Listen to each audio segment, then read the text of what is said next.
Welcome back to the Michigan Business Beat, brought to you on the Michigan Business Network. Chris Holman coming to you from the Grand Hotel on Mackinac Island. That's where Detroit Regional Chamber of Commerce chooses to have their annual policy conference. And here's a guy who get kind of caught up in policy, right? Ned Staebler. I am a policy dork, Chris. I know nothing about it, which is why I love it here, because I learned so much.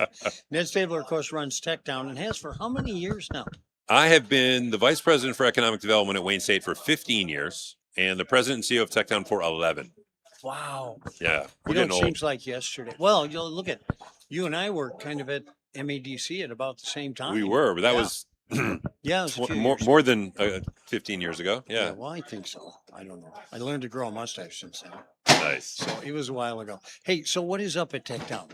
Great things. TechTown is doing really well. We worked with more than 1,000 entrepreneurs last year, bringing our total in the last 8 years to over 9,000 entrepreneurs who've gone on to raise more than $500 million, over $500 million in startup and growth capital to help fuel their small business dreams. Okay, do you guys chart how many went to success and like how many are sticking around? We and do. That's hard. It is, because success is it's a complicated metric, right? Yeah. What do you mean by success? Like, you're still open? Yes, we track those kinds of things. Right. Raising more, follow-on capital? Sure.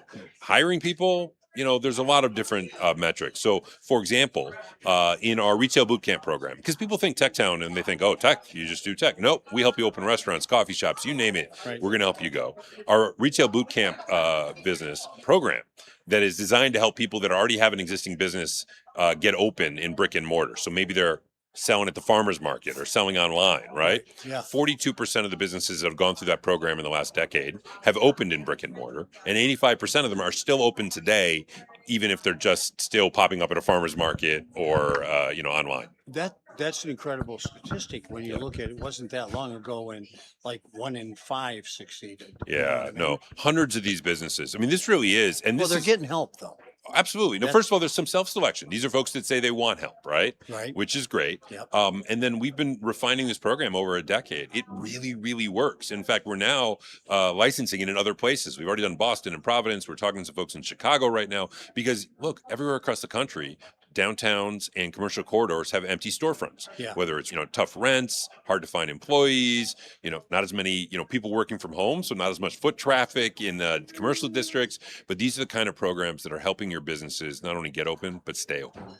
Now, tell me, in these tumultuous times of people lining up on which side of the aisle, budgets are getting attacked. Yeah. So tell me how your funding is. Where you get your funding, and is it holding up? So, I hate to say things like this out loud, but at least for the moment, things seem to be good. We've got a pretty good mix. 10 years ago, we were largely some earned revenue and a little bit of grant funding. Today, we are about a third grant funding, a third philanthropy, and a third earned income. So, it's a mix of federal and state grants, philanthropy, both big and small, and then trying to find new revenue streams. Yeah. A couple years ago, we said, hey, we teach people how to run businesses, and maybe we should practice what we preach a little bit and try to grow our earned income. So, for example, we have a program called Ops Plus. We will, for a fee, and it's a very reasonable fee, it's cheaper than a lot of the private alternatives, we'll do your back office for you. We'll do your finance, you'll be a fractional CFO, we'll do your HR and some of your hiring, we'll help you get benefits, healthcare and 401ks for your employees. And we do that for a service. And in 1 year, we've grown that to about 60 clients. And it's going to throw off some revenue for us. Well, with the number, it occurs to me, you've got an alumni association, basically, Mm-hmm. and maybe there's some philanthropy there. Occasionally, some of the businesses come back and say, you do such great work. I got a great start here. I've certainly got some great folks like a Carla Walker Miller, who is one of our first clients 100 years. No, she's young. So I don't know, 10 years ago. And she's been on our board, and she's always been a generous supporter of all the work that we do. Came back. You love to see that. Absolutely. Because then they believe in the mission, which is absolutely. And they understand, right? It's, it's really abstract. Sometimes people, you're just helping people start businesses. Yeah. Anybody can start businesses. Yeah. No, they really can't. Not successful businesses. No. And especially in areas like a Detroit, for example, where you've got, an underserved community. I could start a business. My dad's a lawyer. If I needed a lawyer, I called my dad, right? Yeah. Well, if your dad's not a lawyer, if you don't know a banker, if you don't, know the real estate guy, that's not in your Rolodex, suddenly it gets really hard to do. And so we're out there removing those barriers to make it a lot easier for these folks to open up. Incidentally, your dad is still out active. I saw him at the Debbie Stabenow Oh, did you really? retirement party. It was great. My dad is still a lawyer. He is not Yeah. practicing anymore, and I would not advise hiring him. But he still presents rather than converses. yeah, he's a good guy. He He's a is good great guy. Yeah. Okay, so what's next? I mean, and explain quickly the relationship between TechTown and Wayne State. Hey, so TechTown's legal name is the Wayne State University Research and Technology Park in the city of Detroit. Ah, DBA TechTown. that's a big For business obvious card. yeah, it's at the front and the back on that. So we are affiliated with Wayne State. We're born of Wayne State. We're a part of Wayne State, but we are a separate 501c3. So we have a separate legal status. We have a board that is separate. The president of Wayne State is still the president of Wayne State, Right. and he's the chair of the board of TechTown, right? So we have a really close relationship. There's not a funding relationship. So people always just think the university pays for it, but they don't. Your tax dollars are not coming over to help us. We're, like I said before, it's earned income, philanthropy, and some grant money that does it. No general fund from the university. So, but we try to find ways.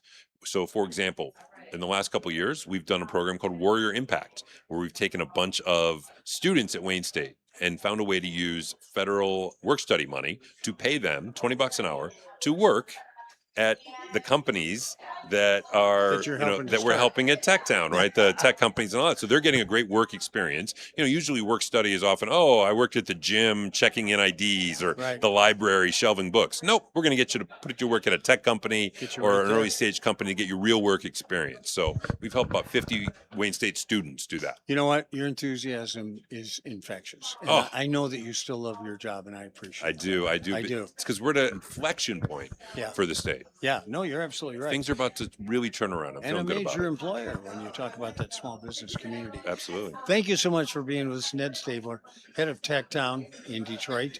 And speaking of Detroit, we're at the Detroit Regional Chamber of Commerce's annual policy conference on Mackinac Island. So we're coming to you from the Grand Hotel. I'm Chris Holman, and this is Michigan Business Beat on